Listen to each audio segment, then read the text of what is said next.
கும்பகோணம் அருகே உள்ள பட்டீஸ்வரம் ஞானாம்பிகை சமேத தேனுபுரீஸ்வரர் சுவாமி திருக்கோவிலில் வைகாசி விசாக பிரம்மோற்சவத்தை முன்னிட்டு கொடியேற்றத்துடன் நிகழ்ச்சி தொடங்கியது. கும்பகோணம் அருகே உள்ள பட்டீஸ்வரம் ஞானாம்பிகை சமேத தேனுபுரீஸ்வரர் சுவாமி திருக்கோயில் அன்னை பராசக்தி தவம் செய்தும் சோழ மன்னர்களின் காவல் தெய்வமான துர்கை வடக்கு நோக்கி தனி சன்னதி கொண்டு 8 கிரகங்களுடன் விஷ்ணு துர்கையாகவும் லட்சுமி துர்கையாகவும் அருள் பாலிக்கிறார்.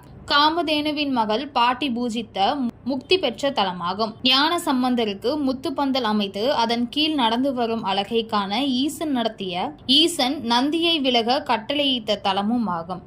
இத்தகைய சிறப்பு பெற்ற தலத்தில் ஒவ்வொரு ஆண்டும் வைகாசி பிரம்மோற்சவம் நடைபெறுவது வழக்கம். அதேபோல் இவ்வாண்டுக்கான விழா இன்று காலை பஞ்சமூர்த்திகள் சிறப்பு அலங்காரத்தில் கொடிமரத்தின் அருகே எழுந்தருள கொடிமரத்திற்கு பால், தயிர், மஞ்சள், சந்தனம் உள்ளிட்ட பல்வேறு வாசனை திரவியங்கள் கொண்டு சிறப்பு அபிஷேகம் செய்யப்பட்டு நந்தியம்பெருமான் பொறிக்கப்பட்ட திருக்கொடி மங்கள வாத்தியங்கள் இசைக்க வேத மந்திரங்கள் முழங்க ஏற்றப்பட்டு மகா தீபாரதனை செய்யப்பட்டது. இதனைத் தொடர்ந்து தினமும் காலை மாலையில் பாம்பு வாகனம், அன்னப்பறவை வாகனம், பச்சைக்கிளி வாகனம், காமதேனு வாகனம் உள்ளிட்ட பல்வேறு வாகனத்தில் சுவாமி திருவிதி உலா நடைபெற இருக்கிறது. விழாவின் முக்கிய நிகழ்ச்சியான 17ஆம் தேதி 5ஆம் நாள் தன்னைத்தான் வழிபடுதல், காலை வாகனத்தில் இறைவன் இறைவி, ஓடை சப்பரத்தில் வீதி உலா, 7ஆம் நாளான 19ஆம் தேதி திருக்கல்யாணம், 9ஆம் நாளான 21ஆம் தேதி கட்டு தேரோட்டம், வருகிற 24ஆம் தேதி விடையாற்றுடன் இவ்வாண்டுக்கான வைகாசி விசாக பிரம்மோற்சவம் நிறைவு பெறுகிறது.